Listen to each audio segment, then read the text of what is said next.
The emergency klaxons on orbital station Artemis had a particular way of ruining your day. Chief Engineer Reina Santos knew this better than most, especially when those klaxons coincided with the station's first official alien delegation tour.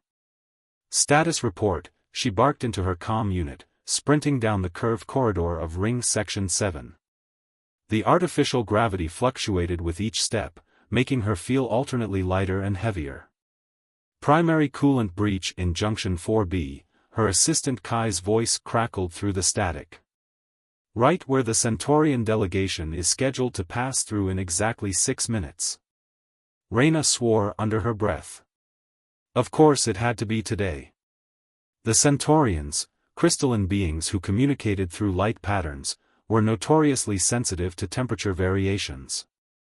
A coolant breach could literally shatter diplomatic relations before they began. The maintenance shaft to Junction 4B was a tight fit, even for someone of Reina's compact build. She pulled herself through the narrow space, tools clanking against her utility belt. The leaked coolant had already started to freeze in the station's carefully regulated atmosphere, creating ghostly patterns across the metal walls. "Engineering, be advised," the station AI announced with artificial calm, "structural integrity in Junction 4B is compromised. Immediate evacuation recommended." "Override safety protocol," Reina commanded, reaching the junction. "Authorization Santos Alpha 7. The leak was worse than she'd expected.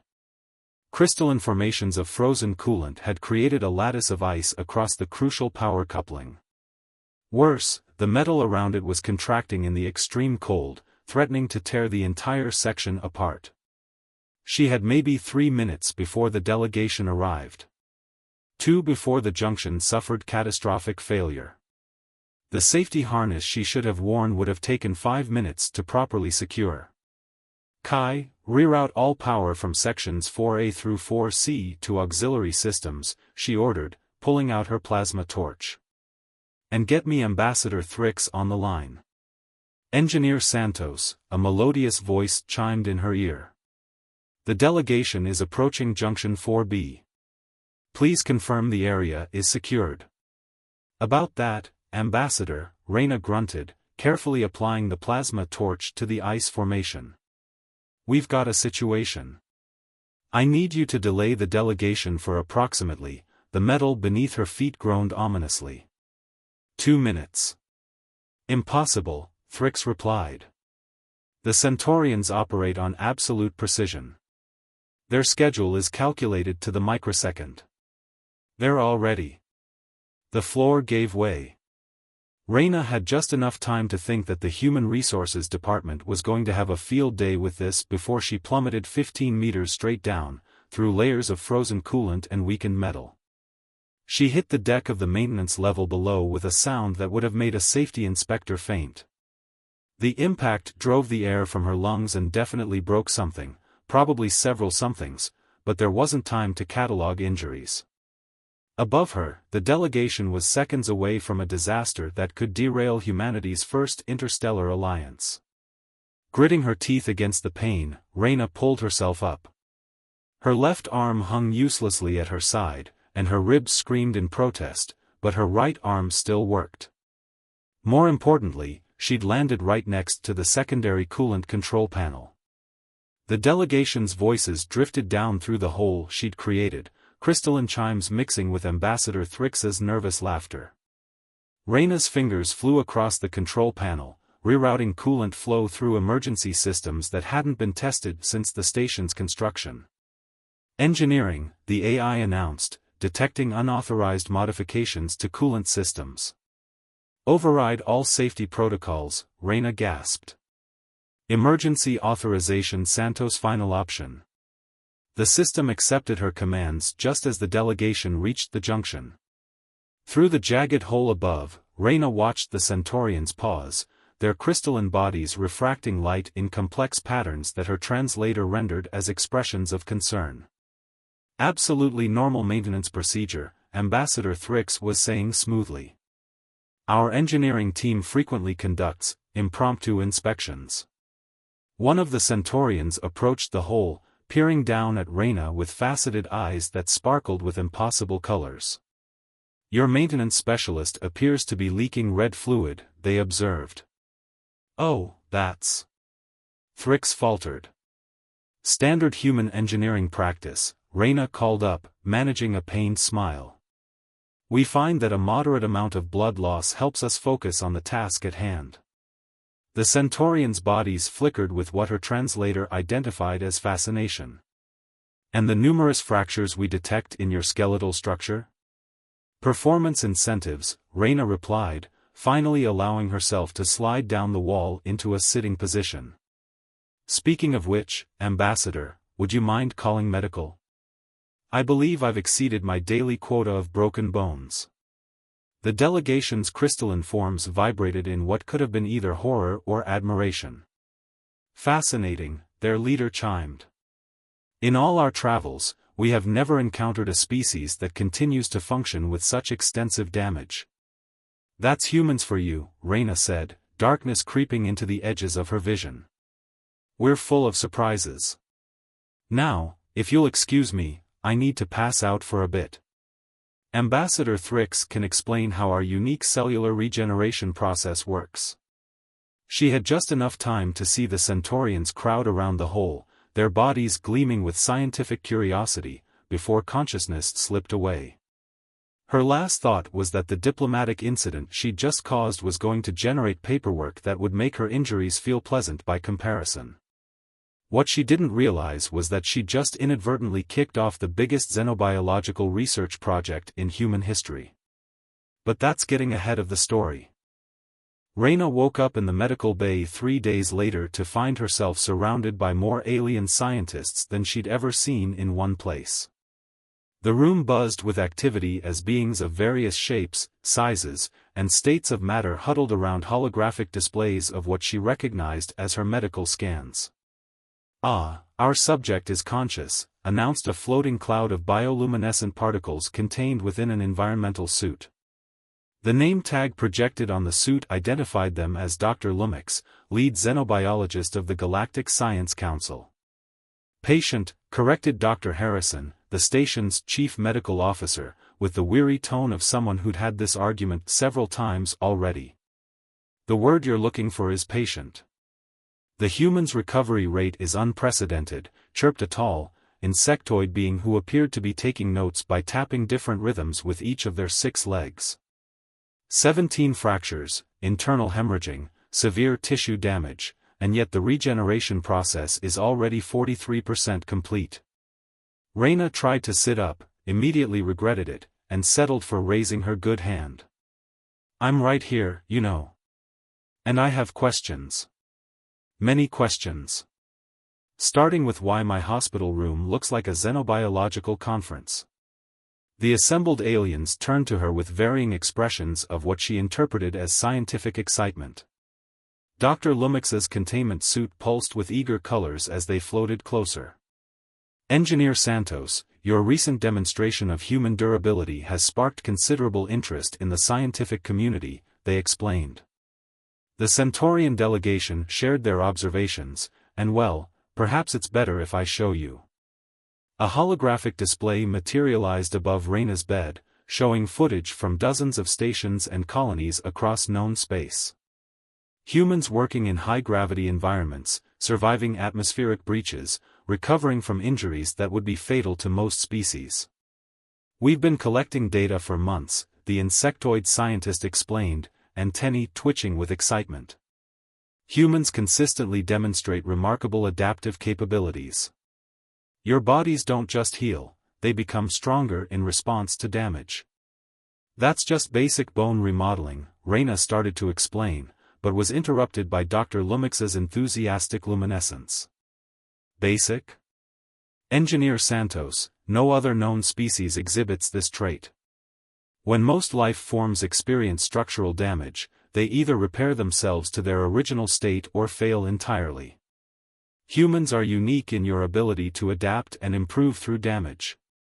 The Galactic Science Council has approved an unprecedented research initiative," announced a new voice. Ambassador Thrix entered the medical bay, accompanied by several floating data cores. With your permission, we would like to establish a permanent human adaptation research center here on Artemis Station. Reyna looked around the room, taking in the eager faces of the assembled scientists.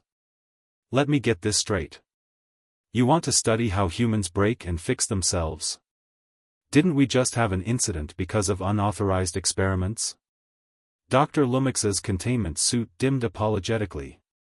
This would be a fully sanctioned, ethical research program.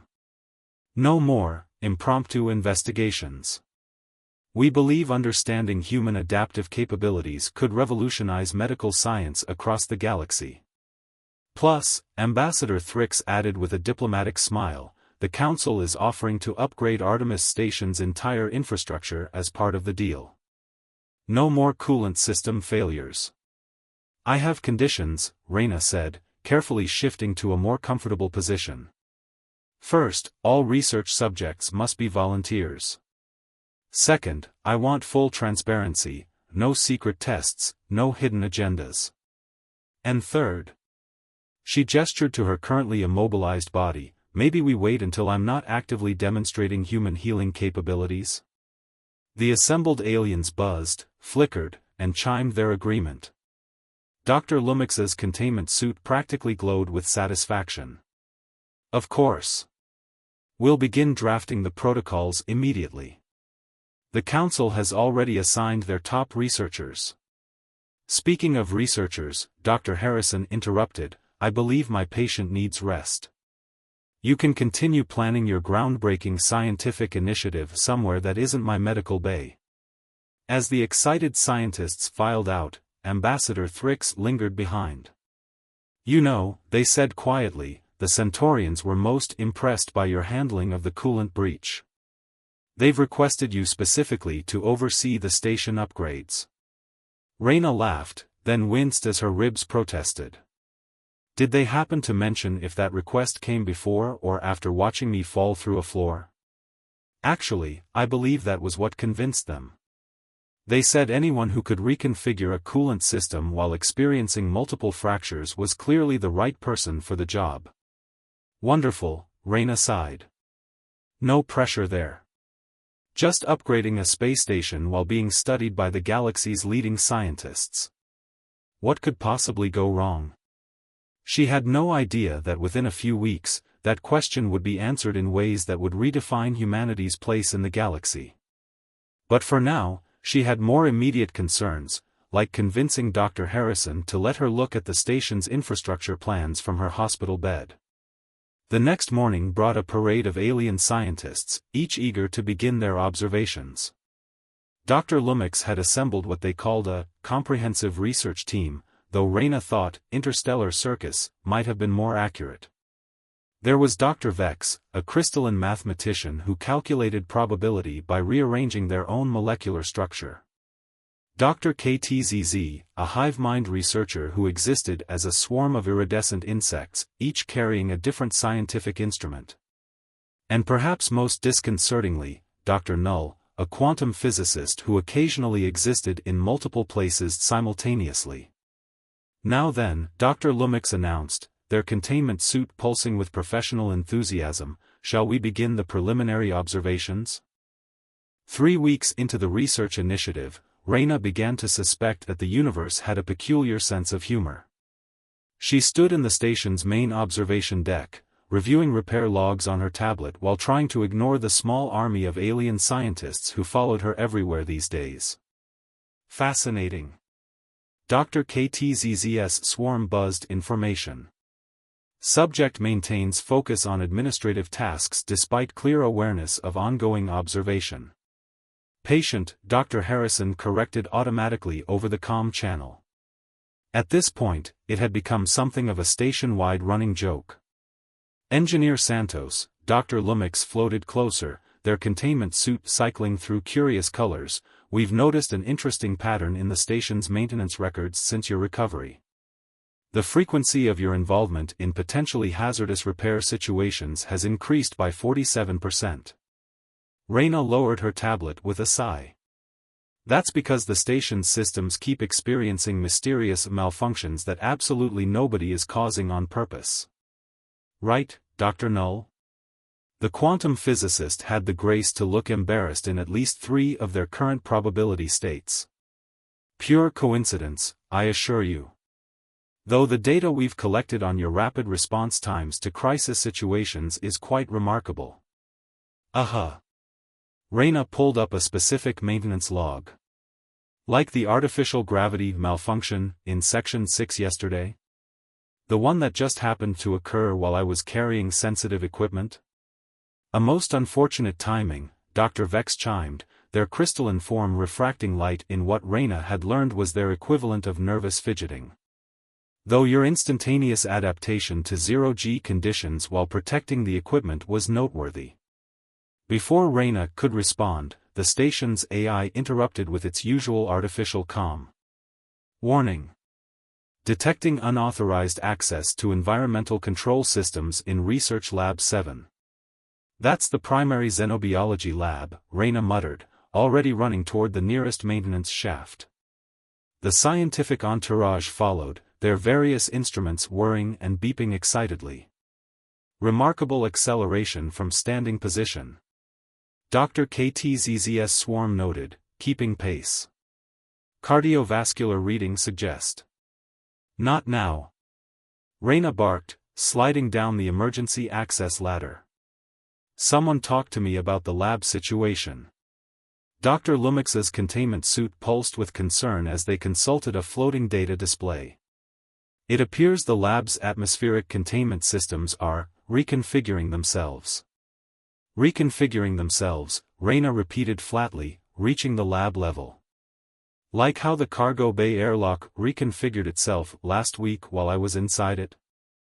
That was a valuable test of human reaction times under pressure, Dr. Null pointed out, existing in multiple spots along the corridor simultaneously.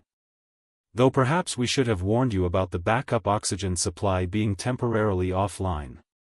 Raina reached the lab's main entrance, where a small crowd had gathered. Through the observation window, she could see the environmental systems running wild, pressure doors randomly sealing and unsealing, atmospheric processors cycling through different gas mixtures.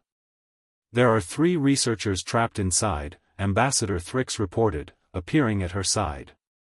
The emergency override isn't responding. Raina studied the chaos through the window, mentally calculating angles and timing. The system's locked into some kind of feedback loop. I'll have to manually reset it from the internal control panel. But the atmospheric mix in there is currently. Dr. Vex's crystalline form chimed in alarm as they analyzed the readings. By our calculations, a human couldn't possibly. Watch me, Raina interrupted, keying in her emergency override code. The door slid open with a hiss of escaping gas. And this time, I want it on record that I know exactly who's responsible for this malfunction. She stepped into the lab, immediately feeling the strange atmosphere burn in her lungs. The pressure fluctuations made her ears pop as she navigated through the randomly sealing doors, timing her movements between cycles. Incredible adaptation to toxic atmospheric conditions. Dr. KTZZ's voice crackled through her comm, the subject's cellular response to patient. Dr. Harrison's voice cut in. And someone better explain why my medical bay is suddenly preparing for multiple casualties. Raina reached the control panel, her vision starting to blur at the edges. The trapped researchers, a Centaurian crystalline being, a gaseous Lamision, and a silicon-based Petrovin, huddled in sealed environmental bubbles in the corner. Her fingers flew over the controls, fighting against the system's erratic behavior. Each breath felt like inhaling fire, but she forced herself to focus. The override sequence was complex, requiring precise timing and a pressure door slammed shut inches from her face. Okay, she wheezed into her comm, that one was just petty. Finally, the system accepted her commands. The atmospheric processors reset, flooding the lab with breathable air as the pressure normalized. The trapped researchers emerged from their protective bubbles, their various forms expressing relief in fascinating ways. Raina turned to face the observation window, where the entire research team watched with what she chose to interpret as embarrassment. "Emergency engineering log, Chief Engineer Santos reporting," she announced formally. "Lab systems successfully reset following obviously deliberate sabotage. And when I get out of here, we're going to have a long talk about the difference between research and attempted murder." She made it 3 steps toward the door before her legs gave out. As the medical team rushed in, she caught glimpses of the research team's reactions: Dr. Lumix's containment suit cycling through guilty colors, Dr. KTZZ's swarm arranging itself into an apologetic pattern, and Dr. Null existing in progressively fewer locations. "You know," she told the medic helping her onto a stretcher, "when I signed up for this job, becoming an unwitting test subject for overeager alien scientists wasn't in the job description. Actually," Ambassador Thrix called from the doorway, "I believe it falls under other duties as assigned." Reyna laughed, then immediately regretted it as her abused lungs protested. "Right. Well, in that case, I'm adding surviving ridiculous experiments to my performance review. And someone better be taking notes, because I'm not doing that again without hazard pay." The conference room on Artemis Station had never been so crowded. Representatives from every major spacefaring civilization packed the space, their various environmental suits, containment fields, and support systems creating a symphony of whirs, hums, and occasional alarming beeps. Reyna sat at the center of it all, feeling like a specimen under a microscope. Dr. Lumix floated at the front of the room, their containment suit practically strobing with excitement as they presented their findings. "After 3 months of comprehensive study," the xenobiologist announced, "we have made an extraordinary discovery. Human adaptation isn't just a biological process, it's an evolutionary acceleration." Holographic displays materialized around the room, showing cellular-level scans of human tissue, specifically, Reyna's tissue, before and after various incidents. "Observe," Dr. KTZZ's swarm arranged itself into a pointing gesture. "The cellular structure doesn't just repair itself, it fundamentally reorganizes based on experienced stresses." "In simpler terms," Reyna interrupted, "what doesn't kill us literally makes us stronger." She rubbed her recently healed ribs, which according to the medical scans were now denser than before. Dr. Vex's crystalline form chimed with academic excitement. "More than that. Your species appears to have evolved an ability to evolve in real time. Each challenge, each injury, each exposure to hostile conditions triggers microevolutionary responses." The assembled delegates murmured, buzzed, and flickered with interest. A Petrovin representative raised their silicon-based appendage. "Are we to understand that humans actively adapt to threats within a single generation?" "Within days or even hours," Dr. Null confirmed, briefly existing in enough locations to gesture at all the displays simultaneously. "The implications for medical science, space exploration, and colonization are staggering." Reyna cleared her throat. "Maybe we should discuss the ethical implications of this discovery? Before anyone gets any ideas about testing human adaptation limits further?" "An excellent point," Ambassador Thrix stepped in smoothly. "Which brings us to the next phase of our proposal." "Next phase?" Reyna and Dr. Harrison asked simultaneously, sharing a concerned look. Dr. Lumix's containment suit pulsed with what could only be described as scientific glee. "We believe this adaptive capability could be the key to solving some of the galaxy's most challenging problems. Imagine, human colonists who can adapt to extreme environments, medical treatments based on accelerated evolution, construction crews who become stronger in high-gravity environments." "Hold up," Reyna raised her hand. "Are you suggesting using humans as some kind of biological terraforming system?" "More like partners in exploration," Ambassador Thrix corrected.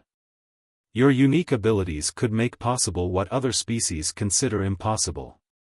The Galactic Council is prepared to offer humanity unprecedented opportunities for collaboration." The room erupted in excited discussion. Delegates debated potential applications while scientists proposed new research directions. Through it all, Reyna sat quietly, processing the implications. Finally, she stood up, and the room gradually fell silent. "You're all missing something important," she said, walking to the holographic displays. "Look at the pattern of these adaptations. They don't just happen randomly." She highlighted specific data points, cellular changes that the scientists had documented. "Every major adaptation occurred when I was trying to protect someone else or fix critical systems. It's not just about survival, it's about purpose." Dr. KTZZ's swarm rearranged itself in what Reyna had learned was their equivalent of a thoughtful frown. "Clarify. Are you suggesting emotional states influence the adaptation process?" "I'm suggesting that humans don't just adapt to survive," Reyna explained. "We adapt to solve problems, to help others, to build and fix and protect. Maybe that's the real discovery here, not just that we can change, but why we do it." The room fell silent as the implications sank in. Dr. Lumix's containment suit cycled through contemplative colors. "Fascinating," they finally said. "We've been so focused on the how that we nearly missed the why. This adds an entirely new dimension to our research. And raises new questions," Dr. Vex chimed in. "If emotional and psychological factors influence adaptation, then our entire approach to studying human capabilities needs to be reconsidered." Ambassador Thrix stepped forward. "I believe this calls for a completely new framework for human-alien collaboration. Not just studying human adaptation, but understanding how to work with it ethically and effectively." "Great," Reyna said. "And can this new framework include fewer near-death experiences for your chief engineer?" The room filled with various alien expressions of amusement. Dr. Null briefly existed in a configuration that might have been a smile. "Perhaps we could start with some less hazardous experiments?" "Actually," Reyna said, pulling up the station's maintenance logs on the main display, "I have a better idea. Instead of contriving dangerous situations, why not study how humans naturally adapt to the challenges of space station maintenance? We've got plenty of real problems that need solving." Dr. Lumix's containment suit brightened with interest. "A longitudinal study of natural human adaptation in a space engineering environment? Brilliant. And significantly less likely to trigger my medical bay's emergency protocols," Dr. Harrison added dryly. As the delegates and scientists broke into excited discussion groups, Reyna felt a subtle shift in the station's artificial gravity, probably another system needing maintenance. But this time, instead of sighing in frustration, she smiled. "Well," she said to no one in particular, "looks like humanity's greatest strength isn't that we don't break, it's that we choose how to rebuild ourselves stronger." 6 months after the groundbreaking revelation about human adaptation, Artemis Station had transformed into something unprecedented in the galaxy, a true fusion of human and alien innovation. Reyna stood in the newly constructed observation dome, watching ships from across the galaxy dock at the expanded terminals. Chief Engineer Santos, Dr. Lumix's containment suit shimmered with pleased colors as they floated up beside her. "The latest data from the Adaptation Research Program is remarkable. The voluntary participant pool has yielded insights we never anticipated. Amazing what happens when you actually ask humans to help instead of creating artificial disasters," Reyna replied with a smile, checking the station's systems on her upgraded tablet, a hybrid of human intuition and alien technology.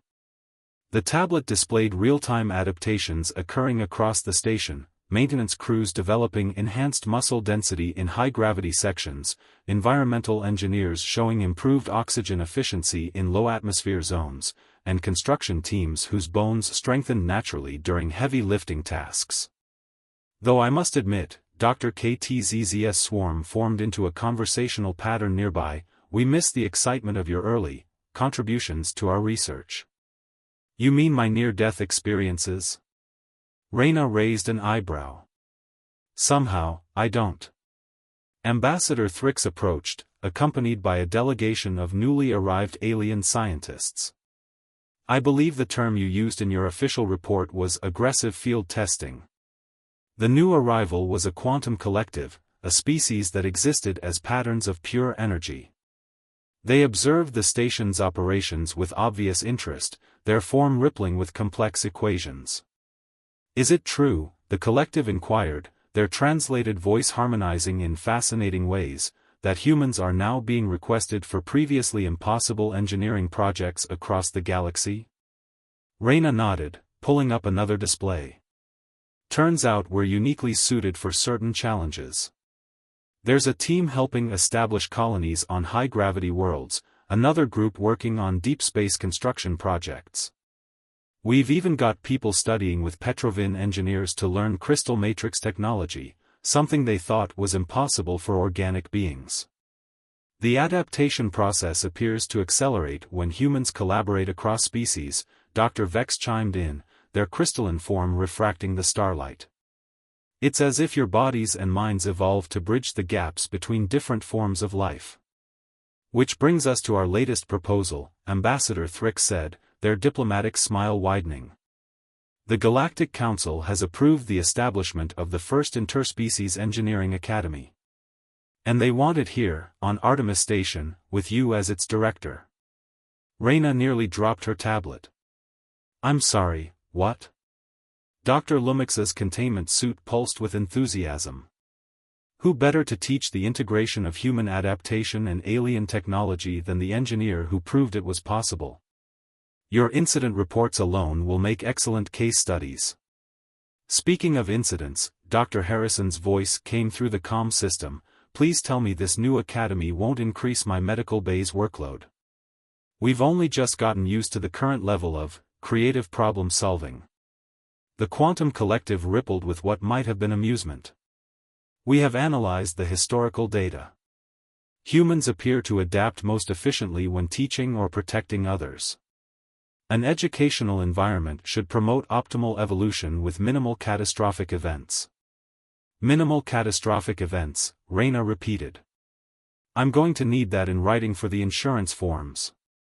She turned to gaze out at the stars, watching ships of various alien designs navigate the docking procedures her team had helped develop. Each vessel represented a different species, a different way of thinking, a different challenge that humans could adapt to meet. "You know," she said thoughtfully, "when I first took this job, I thought space was all about surviving the impossible. Now I realize it's about becoming something new, not just surviving, but evolving to help others do the impossible together." Dr. Null flickered into existence nearby, for once maintaining a single location. "A most human perspective. Your species doesn't just adapt to overcome obstacles, you adapt to create possibilities." The station hummed around them, its hybrid systems running smoothly, a testament to what could be achieved when human adaptability met alien innovation. In the distance, a new ship approached, its design unlike anything Reyna had seen before. "Well," she said, already feeling the familiar excitement of a new challenge, "I suppose we should prepare to welcome our first students. Something tells me the galaxy's about to evolve in some very interesting ways." Ambassador Thrick smiled. "Indeed. Though perhaps we should review the station's safety protocols first? Just in case human creativity and alien curiosity prove to be an especially explosive combination." "Don't worry," Reyna grinned, checking the alert on her tablet about an unusual power fluctuation in the new docking bay. "We'll adapt." As she headed off to investigate, followed by her usual entourage of curious alien scientists, she couldn't help but smile. Humanity had proven they were more than just survivors, they were pioneers of evolution itself, adapting not just to endure the challenges of space, but to help forge a future where different species could achieve the impossible together. The story of human adaptation was far from over. In fact, it was just beginning, one impossible challenge at a time.